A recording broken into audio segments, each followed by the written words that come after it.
नमस्कार, मैं हूं आपके साथ पयोधी शशि और बाबा जी की बूटी वैद्य वर्सेस विज्ञान में आप सभी का बहुत बहुत एक बार फिर से स्वागत है। आज हम बात करने वाले हैं सांप की। जी हां, सही सुन रहे हैं आप, सांप की बात करेंगे, सर्पदंश की बात करेंगे, सर्प चिकित्सा और एंटी वेनम की बात होगी। एक कहावत है कि जहर की काट जहर है। स्नेक बाइट के इलाज के तौर पर इस्तेमाल किए जाने वाला एंटी वेनम सांप के जहर से ही तैयार किया जाता है, लेकिन एंटी वेनम के अलावा दुनिया भर में सांपों के जरिए स्नेक थेरेपी और स्नेक हीलिंग भी की जाती है। शायद आप में से बहुत लोगों को ये नहीं पता होगा। क्या होती है स्नेक थेरेपी, स्नेक हीलिंग कैसे की जाती है, पहले एक नजर इसी पर डालते हैं। कुछ सांपों को जान लेने के लिए शहर तक की जरूरत नहीं होती।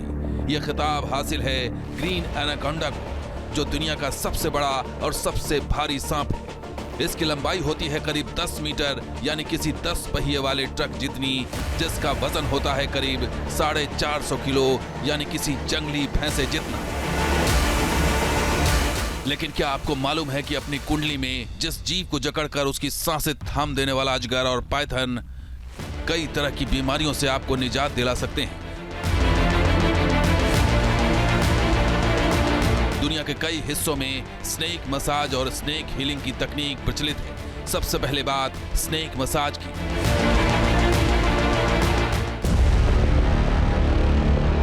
मिस्र से लेकर इंडोनेशिया और फिलीपींस से लेकर थाईलैंड तक स्नेक मसाज एक थेरेपी के तौर पर इस्तेमाल किया जाता है। ये तस्वीरें फिलीपींस के सेबू सिटी जू की हैं, जहां बर्मीज पाइथन से मसाज थेरेपी दी जाती है। 5 मीटर लंबे और करीब 250 किलो वजनी सांप से इस जू में की जाने वाली मसाज थेरेपी पर्यटकों के बीच काफी मशहूर है।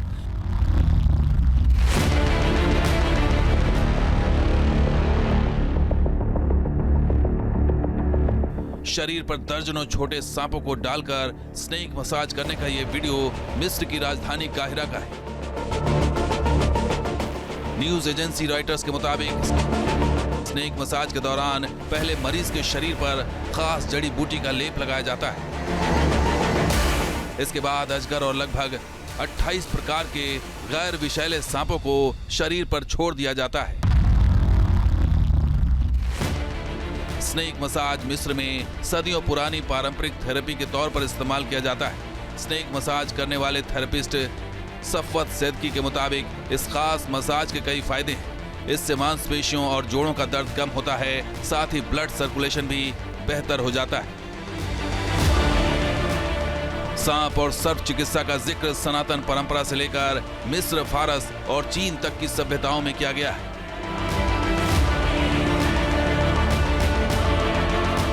इसलिए सांपों को इंसान का सिर्फ दुश्मन मानना सही नहीं है।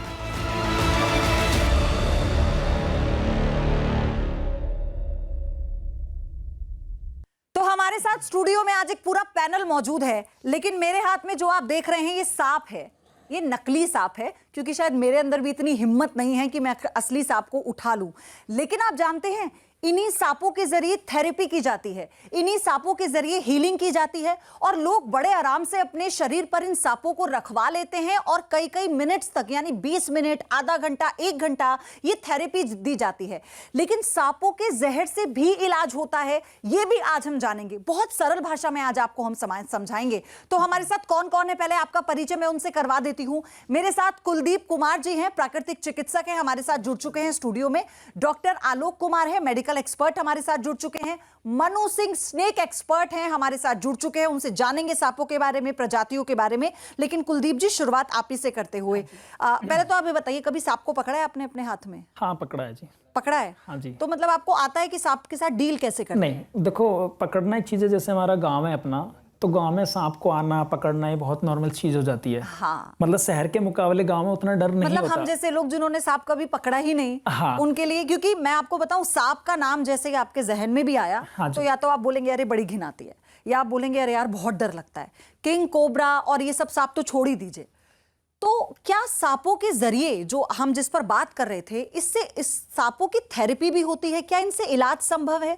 हाँ, देखो, इलाज संभव है। जो हम अभी बात चल रही है, जैसे स्नेक थेरेपी चल रही है, स्नेक मसाज चल रही है, तो इसमें होता क्या है, जो हमारी स्किन है, इसके नीचे इम्पल्स होती हैं, और जब उस पे जैसे हम बहुत पहले से हमारे स्पर्श चिकित्सा, जैसे रामचंद्र जी ने अहिल्या माता को ठीक किया था, तो उन्हें स्पर्श करके उनकी जो डिप्रेशन था उसको ठीक किया था। तो इस हमारे शरीर में जो इम्पल्स है वो विद्युत गति से चलती हैं। एक तो उनका जो है, जब हमसे कोई बहुत हल्के से स्पर्श होगा स्किन से तो एक्टिवेट हो जाती है। अब एक रिसर्च और हुई है जल्दी में ही, गिलियल सेल, तो गिलियलो साइंटिस्ट ने उन्होंने की, तो उन्होंने कहा कि जो हाँ गिलियल बोल रहे, तो नाम में थोड़ा करेक्शन हो सकता है। हाँ। तो उन्होंने जो बताया है कि उन्होंने कहा कि जो हम आज तक पेन किलर ले रहे हैं वो रियल में वैसा काम करती ही नहीं, क्योंकि इसके लिए जिम्मेदार हैं गिलियल सेल पेन को कंट्रोल करने में। तो जब हम स्किन के ऊपर सांप चलाएंगे तो गिलियल सेल भी एक्टिवेट होंगे और वो गिलियल सेल जो हैं वो भी पेन को रिमूव करते हैं। अच्छा, मैं अपने एक्सपर्ट के पास जाऊं, मुझे बताइए हम शरीर पर कौन से सांप चलाएंगे, किंग कोबरा या वो प्रजातियां होती हैं अलग अलग? इसमें वैसे किंग कोबरा नहीं चला सकते, जिसमें जहर है वो वो होते हैं जहर वाले। अच्छा। बिना जहर वाले सांप जो उनको हम चलाते हैं, जिससे उसमें अजगर हो गया, 28 प्रकार के वो चलाते हैं जो उन्होंने बताया है। तो उसमें भी क्या होता है कि जो हमारा डर जो आपने कहा था, असलियत में तो सांप नहीं मारता, सांप का डर मार देता है ऐसे गांव में। और हमें डर क्यों थोड़ा कम लगता है?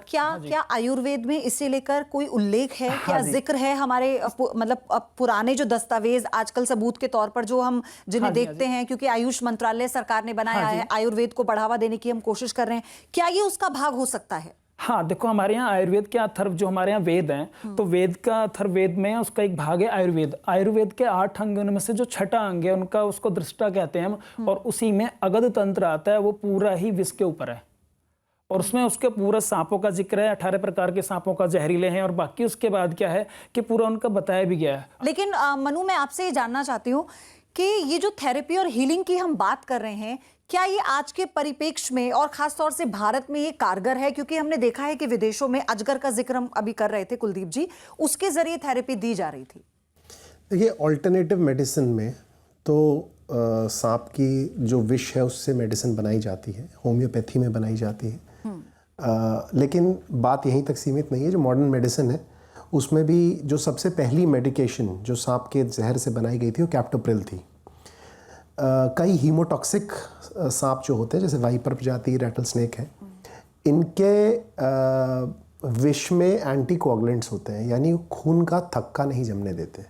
तो इनसे कई ऐसी दवाइयाँ बनाई जाती हैं जो जिन लोगों को थक्का की वजह से कभी स्ट्रोक हो जाता है या हार्ट में दिक्कत हो जाती है, वो वाली मेडिकेशंस बनाई जा रही हैं और सन 88 से बनाई जा रही है। ये आप कह रहे हैं रैट स्नेक से बनाई जाती है? नहीं, रैटल स्नेक जो यूएस में मिलता है। ओके। और यही नहीं, correct myself, rattle snake. यही बात सीमित नहीं है। बात यह है कि जैसा आयुर्वेद के अगर मैं आत्मा में जाऊं तो उसमें विष का परिभाषित जिस प्रकार किया गया है, तो पूछा गया विष क्या है?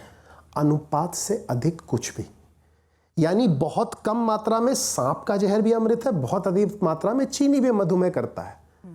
तो जो भी अनुपात से अधिक है वो विष है। तो किसी भी चीज को आप विष नहीं दे सकते। विष के भी दो भागों में इसमें हम बांट सकते हैं। एक होता है पॉइजन जिसे खा के, एक होता है वेनम जिसे इंजेक्ट करा जाता है। सांप वेनम से हम डील करते हैं, और सिर्फ सांप के वेनम से नहीं, पफर फिश जिसे टेट्रोटॉक्सिन होता है, जो समुद्री सांप होती हैं मायोटॉक्सिन उनमें होता है। गीला मॉन्स्टर एकमात्र विषैली छिपकली पूरे विश्व में, ये भी एक बहुत बड़ी भ्रांति है कि हर छिपकली में विष होता है, किसी छिपकली में विष नहीं होता। मेक्सिको की एक छिपकली है गीला मॉन्स्टर, जिससे मधुमेह का इलाज होता है। बाबा जी की बूटी वैद्य वर्सेस विज्ञान में आपने स्नेक थेरेपी और स्नेक हीलिंग को देखा और समझा भी। अब बात करेंगे भारत में मिलने वाले सांपों की प्रजातियों की। भारत में सांप की 300 से ज्यादा प्रजातियां पाई जाती हैं, आप में से कई लोग जानते होंगे। ऐसे में बड़ा सवाल यह है कि आखिर जहरीले सांप की पहचान कैसे की जाए, और जब कोई सांप काट ले तो आपको क्या करना चाहिए, कौन कौन सी सावधानी आपको बरतनी चाहिए, यह भी देखिए।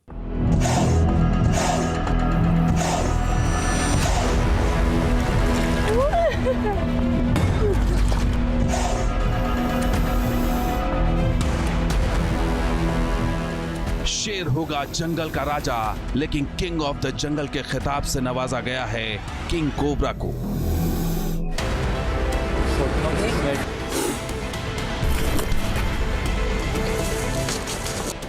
वजह है इसका खतरनाक जहर यानी स्नेक वेनम।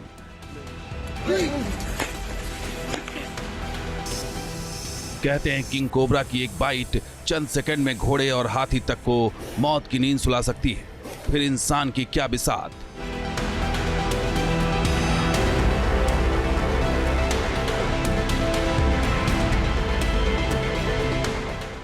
किसी भी जहरीले सांप के पास 20 मिलीग्राम तक जहर हो सकता है, जबकि एक इंसान की जान लेने के लिए केवल 1 से 2 मिलीग्राम जहर ही काफी है।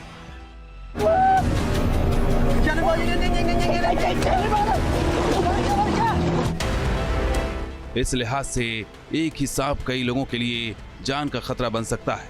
एक्सपर्ट्स बताते हैं कि सांप अपनी सुरक्षा के लिए हमेशा जहर बचाए रखता है।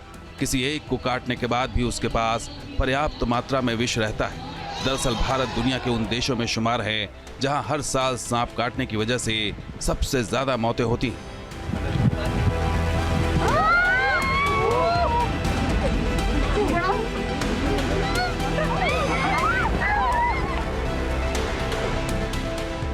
रिकॉर्ड्स के मुताबिक भारत में हर साल 50,000 से ज्यादा लोग सांप काटने से अपनी जान गंवा देते हैं। भारत में सांप की 300 से ज्यादा प्रजातियां पाई जाती हैं, जिनमें 60 प्रजातियां विषैली होती हैं।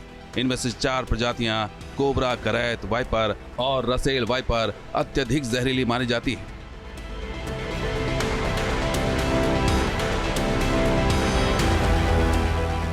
जानकारों का कहना है कि सांप काटने के बाद तेजी से मेडिकल हेल्प मिलना बेहद जरूरी होता है। सांपों का जहर शरीर में बहुत तेजी से फैलता है, इसलिए तुरंत अस्पताल पहुंचने से मौत की आशंका कम हो जाती है। अब सवाल ये उठता है कि सांप के अंदर जहर आता कहां से है, वो भी इतना खतरनाक कि इंसान की कुछ मिनटों में ही जान चली जाती है। दरअसल सांप का जहर उसके लार वाली ग्रंथियों से ही विकसित हुआ है। आमतौर पर लार खाना चबाने में मदद करने वाले एंजाइम से भरी होती है। हालांकि सांपों ने धीरे धीरे अपनी लार में ऐसे जहरीले एंजाइम विकसित कर लिए जो शिकार को पकड़ने में कारगर साबित हुए।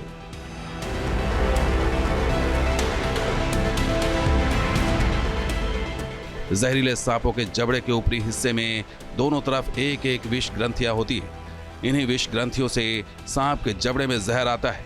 जब सांप किसी इंसान या शिकार को काटता है तो विष दंत के जरिए जहर उसके शरीर में छोड़ देता है। प्रजाति के अनुसार सांप में ग्रंथियों का आकार भी अलग अलग होता है।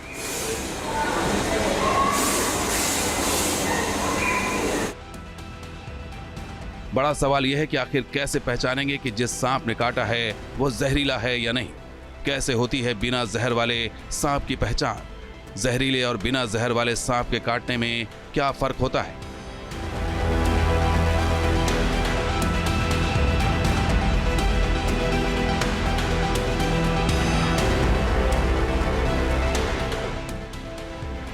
जहरीले और बिना जहर वाले सांप को उनके सिर के आकार से पहचाना जा सकता है।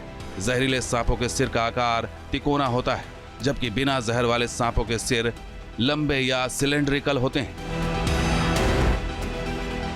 भारत में कुछ बेहद जहरीले सांप पाए जाते हैं। इनमें किंग कोबरा, इंडियन कोबरा यानी नाग सांप, इंडियन करैत या करैत, Russell viper, saw scaled viper और पिट वाइपर शामिल हैं।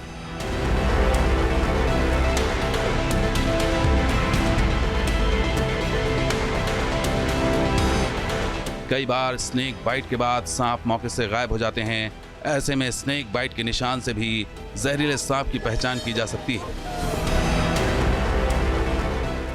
जहरीले सांप के काटने पर उसके 2 दांतों के साफ साफ निशान देखे जा सकते हैं। स्नेक बाइट के बाद शरीर के प्रभावित हिस्से में सूजन आ जाती है, जबकि बिना जहर वाले सांप काटने पर स्नेक बाइट स्पष्ट नहीं होती। साथ ही सांप के काटे जाने वाली जगह पर सूजन भी नहीं होती। ऐसे में सवाल है कि जब सांप काट ले तो क्या करना चाहिए? एक्सपर्ट के मुताबिक सांप के काटे जाने के बाद सावधानी जरूरी है। पीड़ित को फौरन अस्पताल ले जाना चाहिए। स्नेक बाइट वाली जगह पर चीरा लगाना या जहर चूसने की कोशिश करना सही नहीं। लेकिन डॉक्टर आलोक, जब हम बात करते हैं जहर निकालने की, हम बात मतलब लोगों के जहन में क्या आता है, हमने फिल्मों में भी देखा है, अब गांव देहात में भी पहले शायद ऐसा होता होगा कि अगर सांप ने काट लिया तो लोग मुंह से उसको चूस के निकाल दिया करते थे, या फिर किसी तांत्रिक के पास चले जाते थे, किसी झाड़ फूक वाले के पास जाते थे कि सांप ने काट लिया, वो सांप निकाल देगा। लेकिन कई मामले ऐसे थे, उसमें ऑन रिकॉर्ड है ये, कि लोगों की मृत्यु हो जाती है, सब में वो सार्थक नहीं होता। तो लोगों के मन में ये सवाल है कि जब सांप काटे तो पहला स्टेप क्या लेना चाहिए? जी, ये बहुत गलत प्रैक्टिस है जो आपने बताया कि दांत काट के उसको फिर शक करना पॉइजन को, ये बहुत ही गलत प्रैक्टिस है। जनरली इट डिपेंड्स ऑन कि आपको सांप ने किस पोजीशन में किस जगह पे काटा है।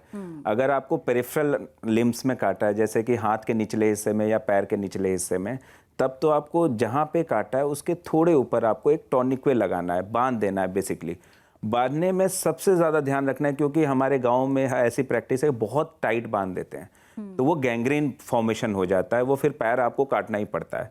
बस आपको सर्कुलेशन को स्लो करना है, तो बहुत हल्का बांधना है, धीमा बांधना है। सबसे पहले हमें यही काम करना है कि उस एरिया को धीमा बांधना, जस्ट उसके जहां काटा है उसके ऊपर। अब मान लो आपको गर्दन में काटा है तो आप तो उसको बांध नहीं सकते, तो इसमें आपको डॉक्टर, मैं ना हाल ही में एक स्नेक कैचर से मिली थी, उन्हें कोबरा ने काटा था। अच्छा। तो मैं वहां उनसे मिलने गई तो उन्होंने मुझे बताया, उन्होंने अवेयर किया लोगों को, तो वो बहुत ही ज्यादा रेस्क्यू कर चुके हैं अभी तक सांपों को, और बहुत सांपों को बचा भी चुके हैं।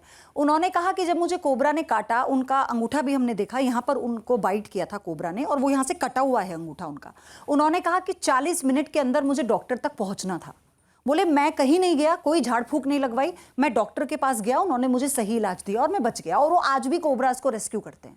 मैम, आपको सबसे इम्पॉर्टेंट फैक्ट जो मैं आज बताना चाहूँगा, जो कि 90% लोग अनअवेयर हैं इस चीज़ से, कि सांप काटने से जितनी मृत्यु नहीं होती, 90% उसके डर से मृत्यु होती है। ये बहुत इंपॉर्टेंट पॉइंट है, क्योंकि हमारे शरीर में अचानक नर्वस सिस्टम स्टिमुलेशन होता है, वेगल नर्व स्टिमुलेट होती है और सडन कार्डियक डेथ होता है। तो वो पॉइजन की वजह से नहीं होता, बल्कि एंग्जाइटी और फियर की वजह से डेथ होती है। तो हमें सबसे पहले तो ये ध्यान रखना है कि पेशेंट जिसको काटा है उसको काम करना है हमें, और टॉनिक्वे लगानी, हमारा सबसे पहले ये काम है।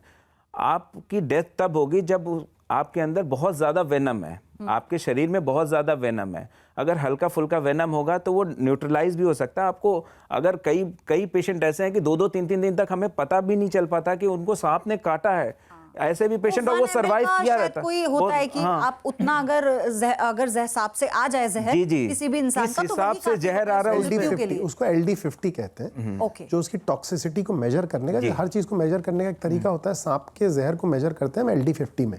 LD50 का मतलब है कितना जहर चाहिए चूहों को मारने के लिए। Lethal dose, lethal dose 50%। अच्छा, जो भी जहरीले सांप की कैटेगरीज, अगर आप टॉप 4 की हम बात करें जो आपने हमें बताया, तो क्या सबकी जो क्वांटिटी है और जो उनका जो पॉइजन थ्रो का अंदाज है या जो क्वांटिटी है वो अलग अलग होती है? जी, सब हर विष जो है ना वो ज्यादातर एक कॉकटेल होता है। मोटा मोटा मैं उसमें आपको बताता हूँ कि 3 तरह का विष जो है वो सांपों में पाया जाता है। एक होता है न्यूरोटॉक्सिक, जो हमारे न्यूरॉन्स को इफेक्ट करता है, उनके रिसेप्टर्स को बाइंड कर देता है, तो वो सिग्नल नहीं पहुंच पाते, जो कोबरा में अत्यधिक पाया जाता है। नहीं, जैसे ना आप भी बात कर रहे हैं, अब अगर कोई व्यक्ति है, अब जैसे किसी ने अपने आप को सांप से डसवा लिया, जैसे मैंने आपसे जिक्र किया था पहले, अब गांव देहात में भी नहीं होता कि यार वो व्यक्ति सांप का जहर ना निकाल देता है क्योंकि उसे तो खुद सांप ने काटा है, वो तो विषैला है। हाँ, मैं बिल्कुल आपकी इस चीज पे आ रहा हूँ। अब होता क्या, सर्पगंधा एक दवाई है, हमारे पेड़ है, उससे बनती है। तो रेम्फियस उनका नाम है, भूल रहा हूँ, अंग्रेज है, उन्होंने लिखा था बाकायदा कि हमारे यहाँ पे भारत में और जावा में, इंडोनेशिया में इससे सांप का जहर उतारा जाता था।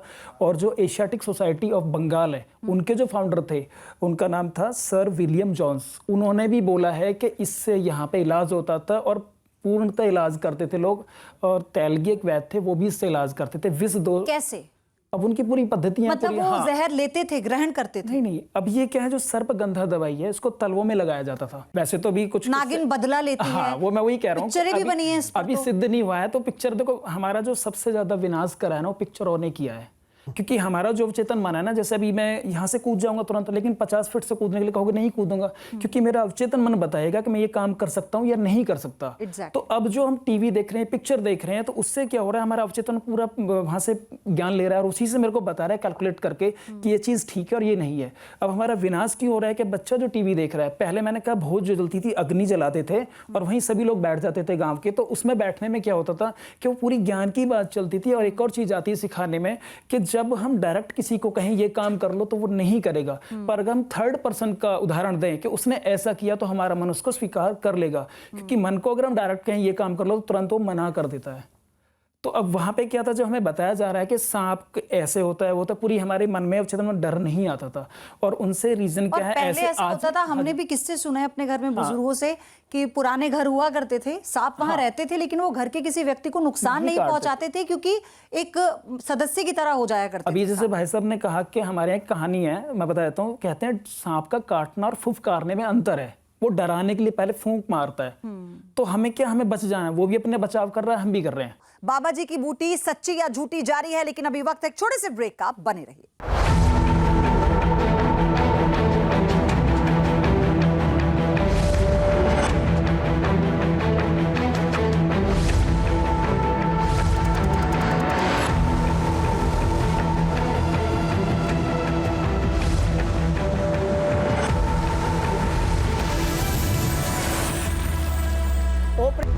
आपसे यही समझना चाह रही थी मैं, आपके साथ फिर उसी कॉन्सेप्ट पे आ रही हूँ। जब हम विष कन्या की बात करते हैं, नाग हमारे हिंदू शास्त्रों में भी बहुत ही पूजनीय है। हम भगवान शिव के उन्हें वस्त्र के तौर पर भी देखते हैं। नाग पंचमी, विष्णु उनकी शैया बनकर वो विराजमान है। तो ये जब हम जिस चीज को पूज रहे हैं, उस चीज से डर कैसे पैदा हुआ?